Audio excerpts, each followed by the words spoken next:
BGI group Punjab में आकर चावल और मकई की इस वक्त काश्त को बढ़ाना चाहता है। पंजाब हुकूमत भी उसके साथ मिलकर काम करना चाहती है। कितना फ्रूटफुल ये प्रोजेक्ट साबित हो सकता है आने वाले दिनों में?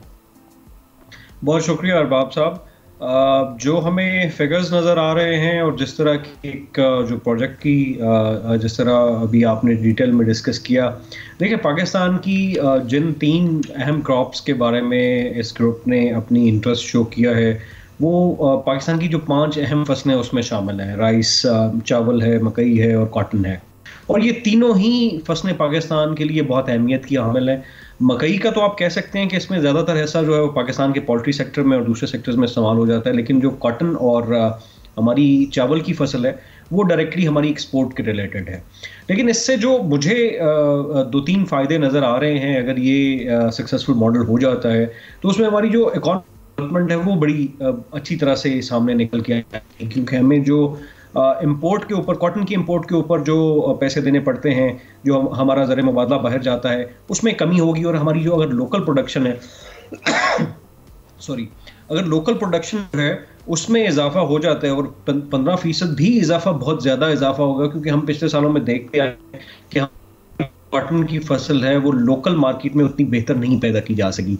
इसी तरह चावल की फसल को देखें तो चावल में अगर हम ज़्यादा बेहतर अंदाज में आगे आ जाते हैं और कोई ऐसी वैरायटीज़ जो है वो इस ग्रुप की मदद से तैयार की जाती हैं जो एक्सपोर्ट कर सकती हैं, तो वो हमारा जो इकॉनमी है उसके लिए बहुत बेहतर होगा। लेकिन इसके साथ साथ जो और फायदे आ रहे हैं उसमें किसानों के मुतल्लिक फायदे हैं, उसमें टेक्नोलॉजी का जो इंट्रोडक्शन है इंटरनेशनल का, वो एक नुमाया चीज़ नज़र आएगा।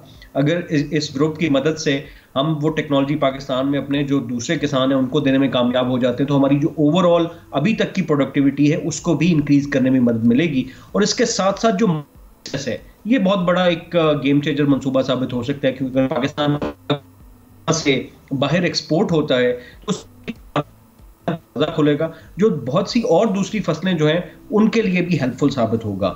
लेकिन इसके लिए देखना ये पड़ेगा कि जो पर्टिकुलर एरिया इस ग्रुप ने चूज किया है वो डेजर्ट का एरिया है। अब उसमें वो किस तरह से जाएंगे, पानी का क्या इंतजाम होगा, फिर उसमें किस तरह की जो अभी तक नजर आ रहा है उसमें तो मेरे ख्याल में ड्राउट और क्लाइमेट रेजिलिएंट सीड्स इंट्रोड्यूस करवाने पड़ेंगे, और उसी सूरत में ही बेहतरीन फवायद जो है वो सामने निकल के आएंगे। और उसका फायदा सिर्फ अकेले पाकिस्तान की इकोनॉमी को नहीं होगा, बल्कि उसकी जो टेक्नोलॉजी ट्रांसफर जब लोकल लेवल के ऊपर आएगा तो हमारा जो दूसरा किसान है उसकी भी इकोनॉमिक, सोशल और फाइनेंशियल अपलिफ्ट में बेहतरी नजर आएगी। सब्सक्राइब करें और बेल दबाएं ताकि कोई खबर रह न जाए।